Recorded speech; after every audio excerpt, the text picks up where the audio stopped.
এক সময়ের কথা, রূপনগর নামের এক শান্ত সুন্দর গ্রামের নদীর তীরে দুই বোন, বড় রিধিমা আর ছোট রেশমি একসাথে থাকত।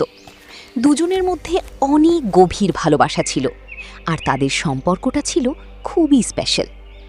এক সোনালি সকালে যখন উঠোনে হালকা রোদ ছড়িয়ে পড়ছিল, রিধিমা ভালোবেসে রেশমিকে ডাক দিল আর ধীরে ধীরে বলতে লাগলো, রেশমি, আমার পুতুল ঘরের কলসিতে ঘর এক ফোঁটা জলও অবশিষ্ট নেই।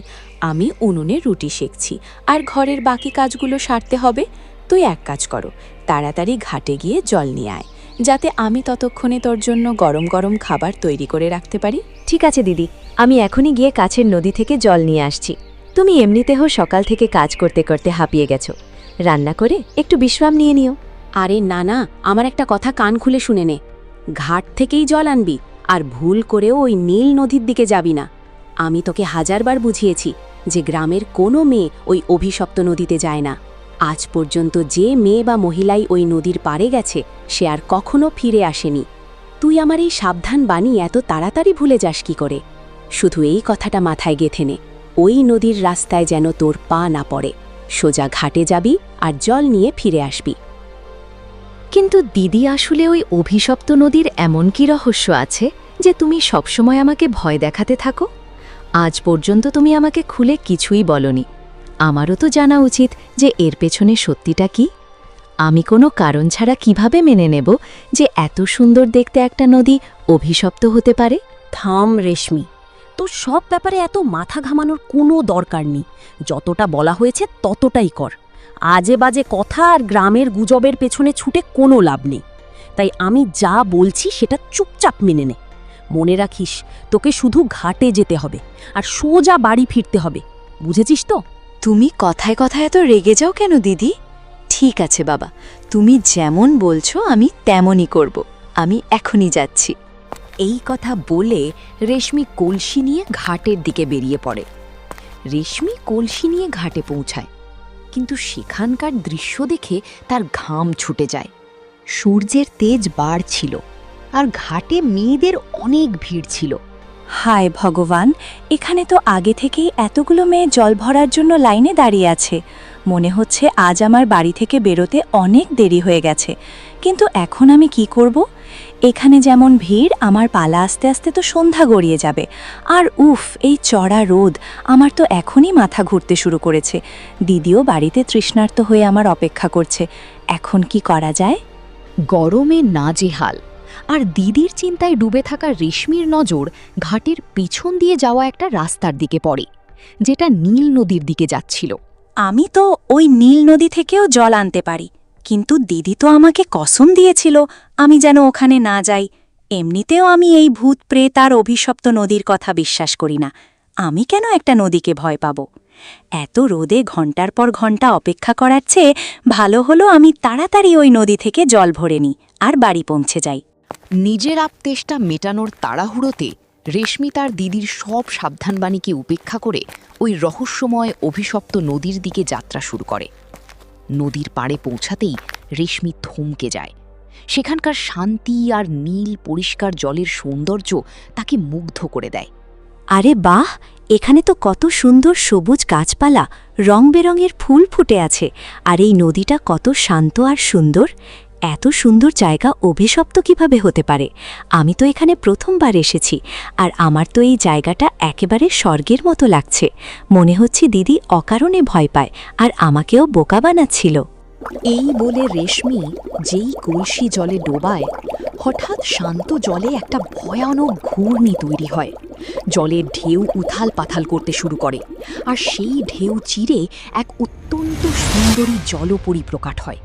তাকে দেখে রেশমির হাত থেকে কলসি ছিটকে পড়ে যায়, আর সে ঘাবড়ে গিয়ে পিছিয়ে আসে। ওরে বাপ রে, এ কে? কে তুমি? আর তুমি এই জলের ভেতর থেকে কিভাবে বেরোলে? আমি যা দেখছি তাকে সত্যি, নাকি রোদের কারণে আমার চোখের ভুল? কোন মানুষ জলের ভেতর থেকে এভাবে কিভাবে বেরোতে পারে? কে তুমি, আর আমার কাছে কি চাও? ভয় পেও না মেয়ে, শান্ত হও। আমি তোমার কোনো ক্ষতি করতে আসিনি। আমি কোনো মানুষ নই, বরং একজন জলপরী, যে যুগ যুগ ধরে এই নদীর গভীরে থাকে। তোমার আমাকে দেখে এত ঘাবড়ানোর একেবারেই কোনো দরকার নেই। আচ্ছা, তার মানে তুমি একজন জলপরী? আমি তো আজ পর্যন্ত শুধু গল্পেই জলপরীদের কথা শুনেছি। আমার তো নিজের চোখের উপরেই বিশ্বাস হচ্ছে না। তোমার কারণেই কি গ্রামের সব মানুষ এই নদীটাকে অভিশপ্ত মনে করে আর এখানে আসতে ভয় পায়? হ্যাঁ, তুমি একদম ঠিক বুঝেছ। অনেক বছর আগে একজন নিষ্ঠুর জেলে আমাকে ধোঁকা দিয়ে তার জালে ফাঁসিয়ে নিয়েছিল। আমি অনেক কষ্টে লড়াই করে নিজের প্রাণ বাঁচিয়েছিলাম। জাল ছিঁড়ে যাওয়ার আগে ওই জেলে গ্রামবাসীদের উস্কে দেয় আর এই নদীটাকে অভিশপ্ত বলে রটিয়ে দেয়। কারণ সে যদি সত্যি বলতো যে সে একজন জলপরী দেখেছে, তাহলে কেউ তার কথা বিশ্বাস করত না। তো তখন থেকে পুরো গ্রাম এই নদীর নামে কাঁপে। কিন্তু তুমি তো খুব সাহসী আর নিকর যে একাই এতটা চলে এসেছে। ও, তাহলে এই ব্যাপার। এই জন্যই গ্রামের মানুষ একে অভিশপ্ত বলে। আর আমার দিদি আমাকে এখানে আসতে কঠোরভাবে মানা করেছিল, কিন্তু আমি তো এখানে বাধ্য হয়ে চলে এসেছি।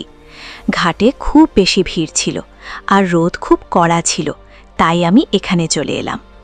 কিন্তু তুমি কি এত বড় একটা নদীতে একদম একাই থাকো? না না, আমি এখানে একা নই। জলের গভীরে আমার পুরো পরিবার থাকে। আমি তোমাকে তাদের সাথে অবশ্যই আলাপ করিয়ে দেব। কিন্তু এখন আমার মনে হচ্ছে যে আমি জলের বাইরে এসে শুকনো মাটিতে একটু ঘুরি। জলে থাকতে থাকতে আমি খুব বোর হয়ে গেছি।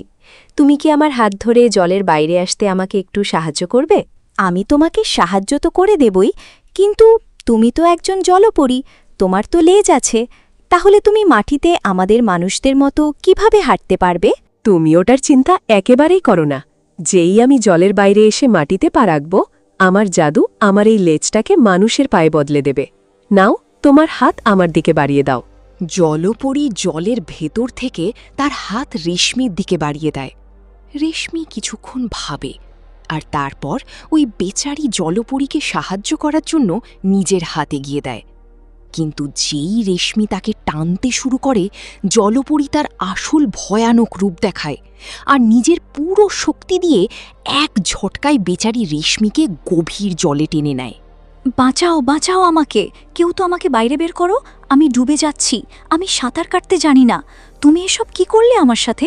আমি তো তোমাকে একটা বেচারি আর ভালো জলপরী ভেবেছিলাম, আর তুমি আমার সাথে এত বড় ধোঁকা দিলে। আমার এটা তো সবসময় জানা ছিল যে মানুষ খুব ইমোশনাল হয়, কিন্তু এটা জানতাম না যে তোমার মতো বোকা আর অবুঝ হয়। যখন তোমরা মানুষরাই একে অপরের আপন হতে পারো না, তখন তুমি একটা জলপরী থেকে ভালো হওয়ার আশা কিভাবে করে নিলে? কিন্তু আমি তো শুধু তোমাকে সাহায্য করতে চেয়েছিলাম, আর এখন আমি ডুবে মরতে চলেছি। তুমি আমার সাথে খুব খারাপ করলে। আর জেলের ওই যে কষ্টের গল্প তুমি আমাকে শুনিয়েছিলে, ওসবও কি একটা মিথ্যে ছিল? হ্যাঁ, ওই গল্প পুরোপুরি মিথ্যে ছিল। কিন্তু ঘাবড়িও না, আমি এত সহজে তোমাকে মরতে দেব না। এটা তো শুধু শুরু। এবার আগে আগে দেখো তোমার সাথে কি হয়। যদি তোমাকে তোমার এই মানুষের জান বাঁচাতে হয়, তাহলে আমার হাতে থাকা এই জাদুই লাল মুক্তটাকে তোমাকে গিলে ফেলতে হবে। এটা নেওয়ার সাথে সাথেই তুমি চিরকালের জন্য একজন জলপরী হয়ে যাবে। বলো, তোমার কি আমার এই শর্ত মঞ্জুর? এই লাল মুক্তটা নাও আর জলপরী হয়ে যাও, অথবা নিজের ইচ্ছায় এই নদীর গভীরে দম বন্ধ হয়ে নিজের জান দিয়ে দাও। সিদ্ধান্ত তোমার, ডুবে মরা নাকি জলপরী হওয়া। কি বললে তুমি?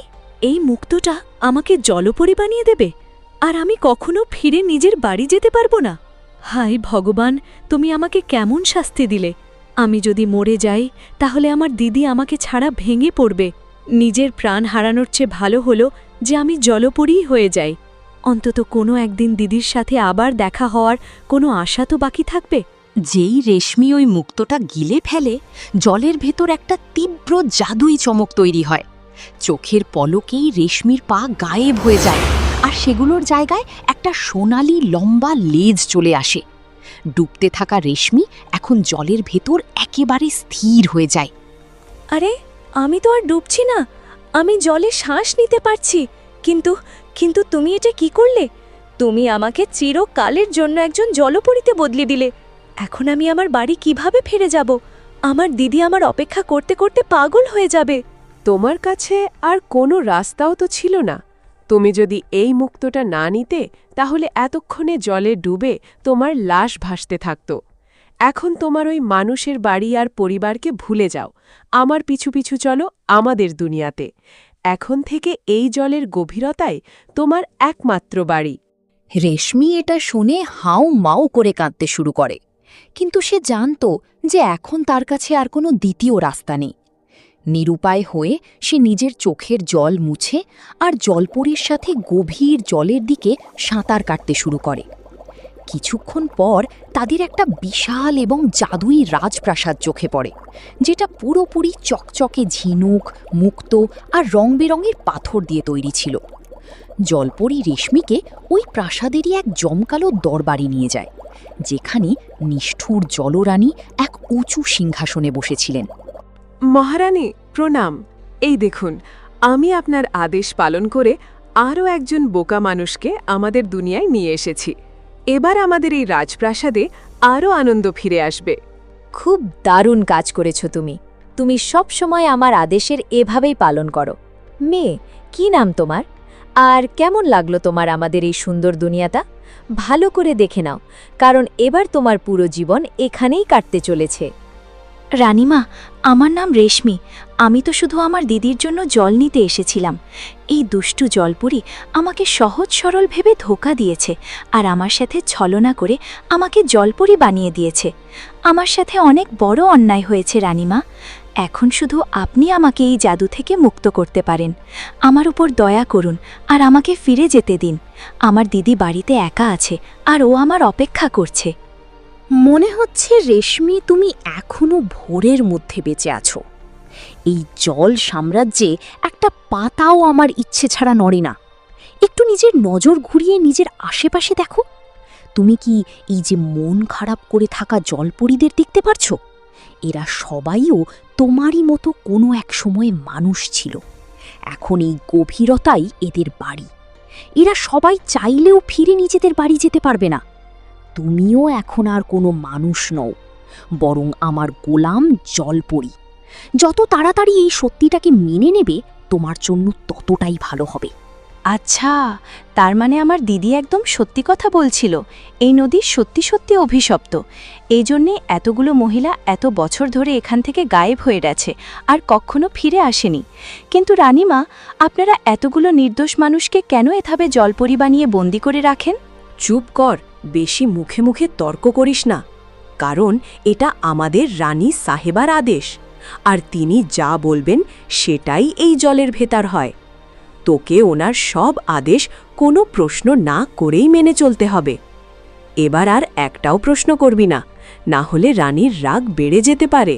তাই নিজের মুখ বন্ধ রাখ। এই কথা শুনে বেচারি রেশমি পুরোপুরি ভেঙে পড়ে। তার চোখ থেকে কান্নার জল বইতে শুরু করে, যা নদীর জলে মিশে যায়।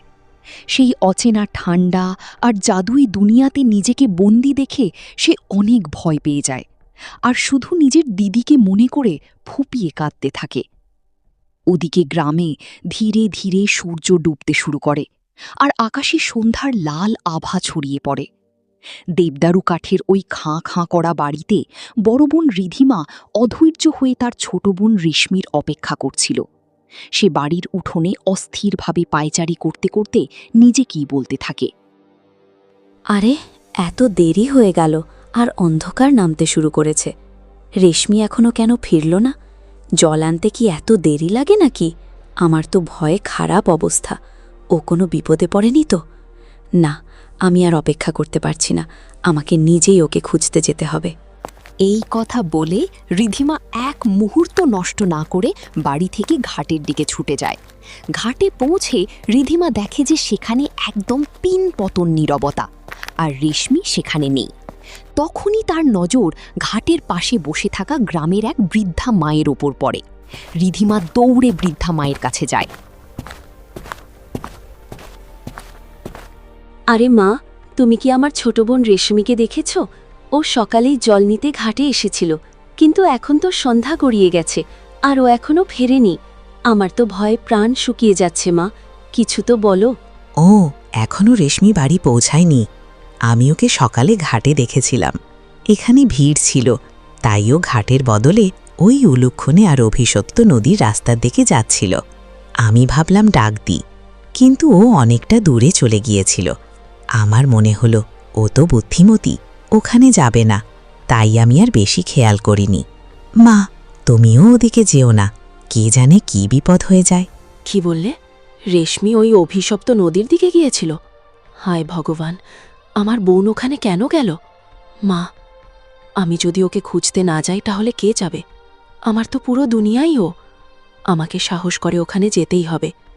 আমি যাচ্ছি মা, আমি যদি না ফিরি তাহলে গ্রামের লোকদের জানিয়ে দিও। এই কথা বলে রিধিমা বৃদ্ধার সাবধানবাণী কানে না তুলে ওই ভয়ানক নদীর দিকে ছুটে যায়। রাতের অন্ধকার ওই নদীর পাড়কে আরও বেশি ভয়ানক করে তুলেছিল। রিধিমা নদীর পাড়ে ছুটে ছুটে নিজের বোনের নাম ধরে ডাকতে শুরু করে।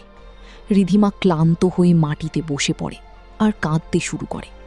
তখনই নদীর গভীর জলের ভেতর থেকে রেশমি, যে এখন একজন জলপুরী হয়ে গিয়েছিল, জলের ভেতর থেকে কাঁদতে কাঁদতে বলে, দিদি, আমি এখানে এই জলের গভীরে বন্দি আছি।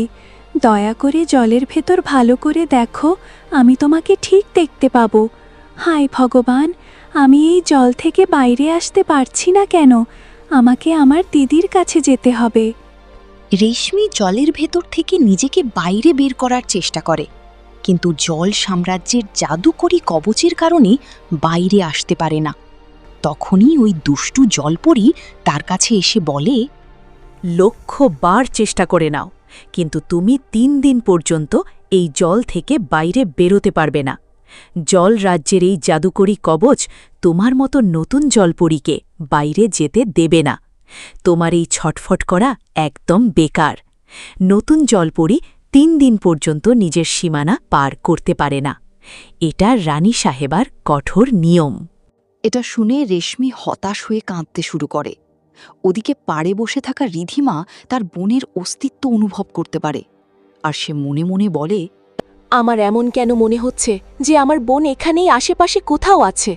আমাদের রক্তের সম্পর্ক।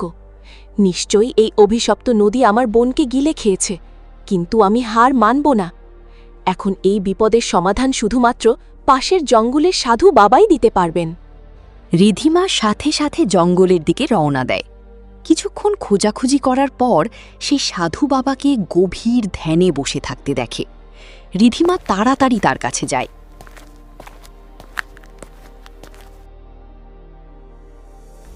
সাধু বাবা, আমাকে সাহায্য করুন। আমার ছোট বোন আর ছোট বোন রেশমি সকালে ওই অভিশপ্ত নদীর দিকে গিয়েছিল আর এখনও ফিরে আসেনি। আমার ভয় হচ্ছে যে ওই অলুক্ষণী নদী আমার বোনকে গিলে খেয়েছে। এবার আপনি আপনার শক্তি দিয়ে খুঁজে বের করুন যে আমার বোন কোথায়। মা, তুমি ঠিকই ধরেছ, ওই অভিশপ্ত নদী তোমার বোনকে খেয়ে নিয়েছে। এবার তোমাকে খুব তাড়াতাড়ি তোমার বোনকে ওই মায়াবী জাল থেকে ছাড়াতে হবে, না হলে 3 দিন কেটে গেলে সে চিরকালের জন্য জলপরী হয়ে থেকে যাবে। হায় ভগবান, এ কেমন সর্বনাশ হয়ে গেল! বাবা, এবার আপনি কোনো উপায় বলে দিন। আমি আমার বোনকে ওই অভিশপ্ত নদী থেকে ছাড়াতে চাই। আপনি শুধু পথ দেখান, আমি আমার বোনের জন্য সব কিছু করতে রাজি আছি। জলপরী তোমার বোনের সাথেও ছলনা করে তাকে জলপরী বানিয়ে দিয়েছে। তুমি যদি 3 দিনের মধ্যে তাকে না ছাড়াও, তাহলে সে তার সব মানুষের স্মৃতি হারিয়ে ফেলবে। এর একটাই উপায় আছে, এই নাও, এটা জাদুকরী জল। এর 1 ফোঁটা কোনো জলপরীর গায়ে ছেটালে তার আসল মুক্ত তোমার কাছে চলে আসবে। 2 ফোঁটা ছেটালে তার হারিয়ে যাওয়া স্মৃতি ফিরে আসবে, আর 3 ফোঁটা ছেটাতেই জলপরী আবার মানুষ হয়ে যাবে। কিন্তু মনে রেখো, এই জাদুকরী জলের ফোঁটা যেন মাটিতে না পড়ে, না হলে কোনো লাভ হবে না। এবার তাড়াতাড়ি যাও আর নিজের বোনকে বাঁচাও। এই কথা বলে রিধিমা তার চোখে একটা নতুন আশা নিয়ে ওই অভিশপ্ত নদীর দিকে আবার ফিরে চলে। পরদিন সকাল হতেই রিধিমা সাধু বাবার দেওয়া শিশির জাদুকরী জল নিয়ে ওই অভিশপ্ত নদীর পাড়ে পৌঁছে যায়। সে জানত যে জলপুরীকে ডাকার জন্য তাকে কোনো নাটক করতে হবে। সে নদীর ঢেউয়ের দিকে তাকিয়ে জোরে জোরে কাঁদতে শুরু করে।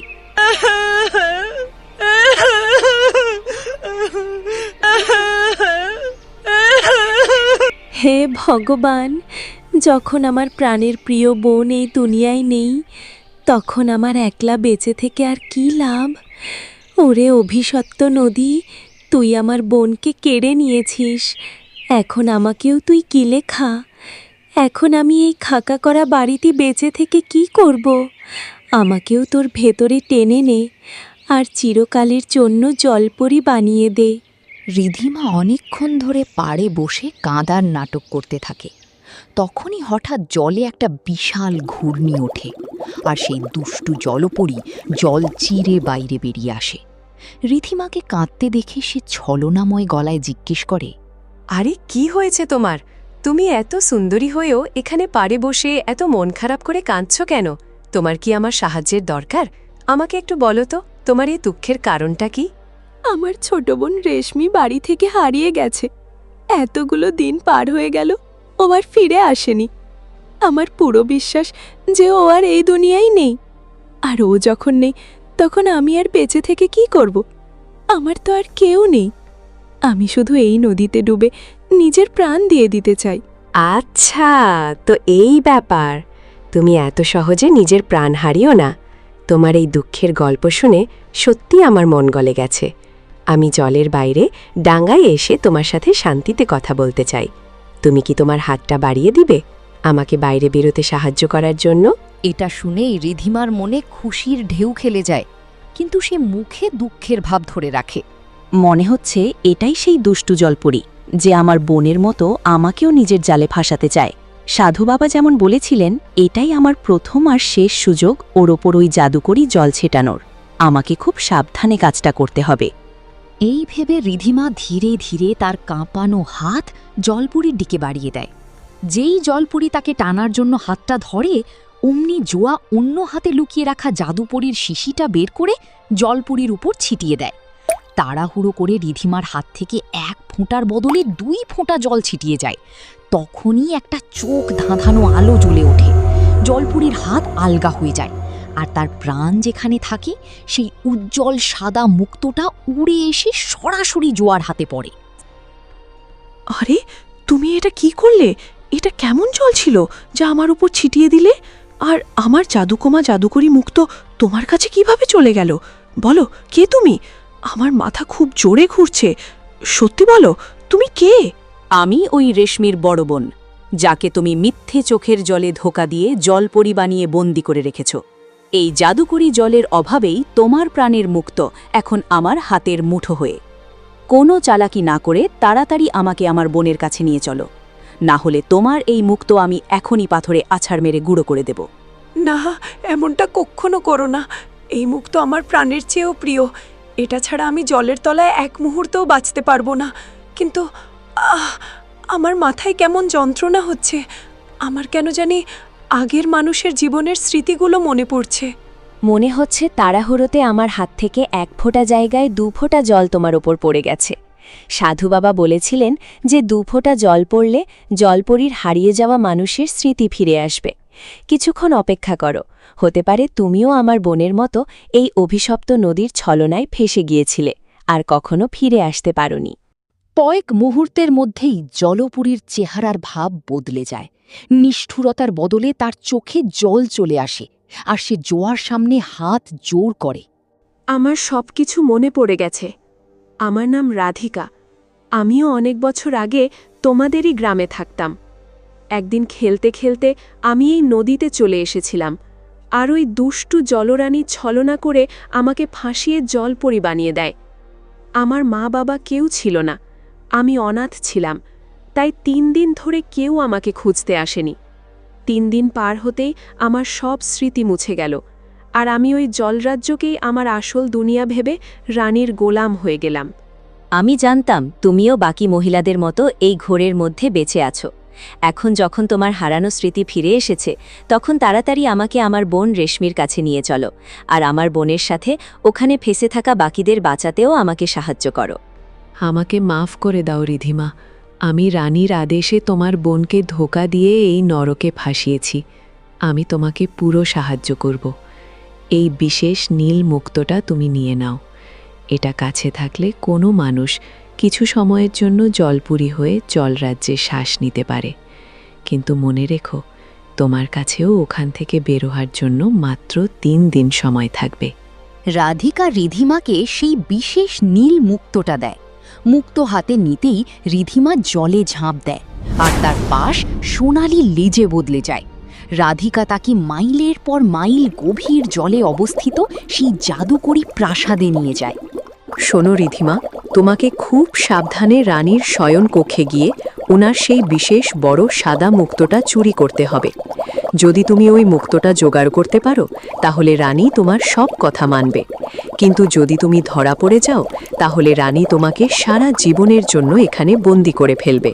তুমি আমার চিন্তা করো না রাধিকা, আমি আমার বোনের জন্য আগুনের ওপর দিয়েও হেঁটে যেতে পারি। আমাকে তাড়াতাড়ি ওনা কক্ষ পর্যন্ত নিয়ে চলো। রাধিকা তাকে লুকিয়ে লুকিয়ে রানীর শয়নকক্ষের বাইরে নিয়ে যায় আর দূর থেকে ইশারা করে। ওই দেখো, ঝিনুক দিয়ে তৈরি ওই বিশাল সিন্ধুকে রানীর সেই বিশেষ মুক্তোটা রাখা আছে। যাও, তাড়াতাড়ি ওটা চুরি করে নাও, ততক্ষণ আমি বাইরে দাঁড়িয়ে পাহারা দিচ্ছি। রিধিমা পা টিপে টিপে শয়নকক্ষের ভিতরে যায়।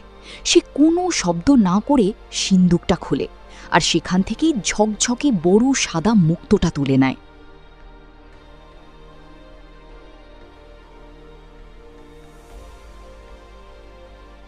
কক্ষ থেকে বেরিয়ে এসে সে রাধিকাকে মুক্তোটা দেখায়। এই দেখো, আমি রানীর মুকুটটা সাবধানে নিয়ে এসেছি। এখন আমাকে তাড়াতাড়ি ওই দুষ্টু রানীর সামনে নিয়ে চলো। আমার আর আমার বোনের সাথে দেখা না করে তোর সইছে না। তুমি খুব সাহসের কাজ করেছ রিধিমা। চলো, আমি তোমাকে সরাসরি রানীর দরবারে নিয়ে চলছি। রাধিকা রিধিমাকে নিয়ে জলরানীর দরবারে পৌঁছায়। সামনেই রানী উঁচু সিংহাসনে বসেছিলেন আর রেশমি কাঁদছিল। নিজের বোনকে দেখেই রিধিমার রক্ত গরম হয়ে যায়। তাহলে তুমি হলে এই অভিশপ্ত নদী মিষ্টুর রানী। এখন তোমার এই সব ছলনা আর মায়ার খেলা শেষ হয়ে আসছে। এই দেখো আমার হাতে কি আছে। আমার কাছে তোমার প্রাণ, তোমার এই সাদা মুক্তো আছে। এখন তোমাকে কোনো চালাকি না করে আমার বোনা রেশমির সাথে সাথে এখানে বন্দি সব মানুষদের ছেড়ে দিতে হবে। না হলে আমি এখনই এই মুক্তো আছড় মেরে টুকরো টুকরো করে দেব। তারপর না তো তুমি বেঁচে থাকবে আর না তোমার এই ধোঁকাবাজ রাজ্য। না, এমনটা করো না, আমার প্রাণ নিও না। তুমি যা বলবে আমি তাই করব, কিন্তু আমার মুক্তোর গায়ে একটা আঁচড়ও লাগতে দিও না। ওটা নষ্ট হয়ে গেলে আমিও ছাই হয়ে যাব। আমি এখনই তোমার বোনকে আজাদ করছি। নিয়ে যাও তোমার বোনকে এখান থেকে। দিদি, আমার প্রিয় দিদি, আমি জানতাম তুমি আমাকে খুঁজতে খুঁজতে পাতাল পর্যন্ত চলে আসবে। আমি এতদিন ধরে তোমারই অপেক্ষা করছিলাম। ভগবানের প্রার্থনায় তুমি আমাকে বাঁচাতে চলে এলে।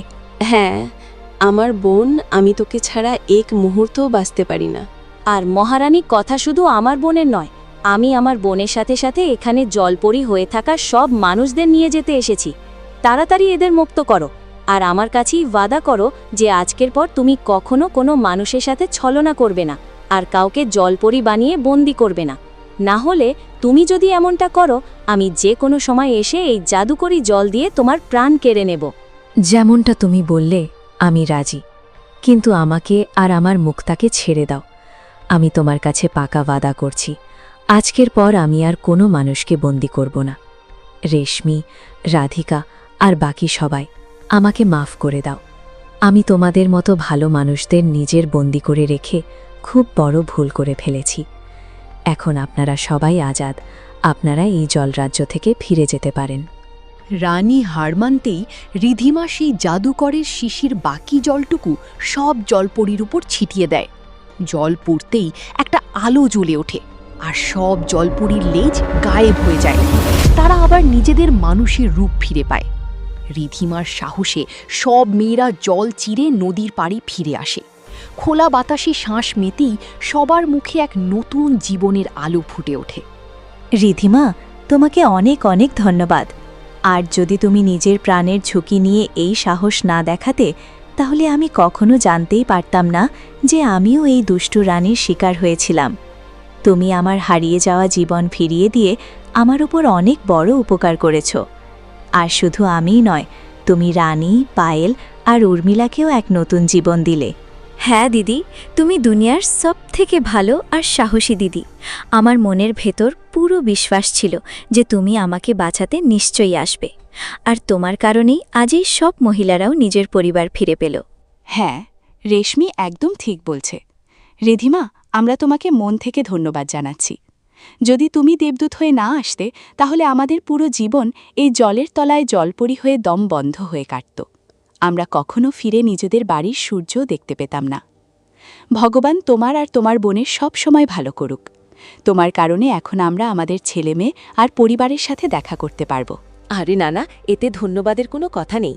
নিজের বোন আর গ্রামবাসীদের রক্ষা করা তো আমার কর্তব্য ছিল। আর এখন থেকে আপনারা এই অভিশপ্ত নদীর কবল থেকে চিরকালের জন্য মুক্ত হয়ে গেছেন। আর এখন থেকে কোনো মানুষ ওই রানীর শিকার হবে না। আপনাদের সাথে এই পুরো গ্রাম এখন সুরক্ষিত। এখন আপনারা তাড়াতাড়ি নিজেদের বাড়িতে যান। অনেক বছর ধরে আপনাদের বাড়ির লোক দরজায় আপনাদের জন্য পথ চেয়ে বসে আছে। এটা শুনে 3 জন মহিলাই কাঁদতে কাঁদতে আর রিধিমাকে আশীর্বাদ দিয়ে নিজেদের বাড়ির দিকে দৌড়ে চলে যায়। পারি শুধু রিধিমা, রেশমি আর রাধিকা থেকে যায়। রেশমি, আমাকে মাফ করে দাও। আমি জলরানীর কালো জাদুর বশবর্তী হয়ে তোমার সাথে এত বড় ধোঁকা দিয়েছি। যদি পারো তবে তোমার এই অভাগী বোনকে মাফ করে দিও। আমি জ্ঞানও তো তোমাকে জলের তলে টেনে নিইনি। আরে কোনো ব্যাপার না রাধিকা, আমি এখন সব জানি।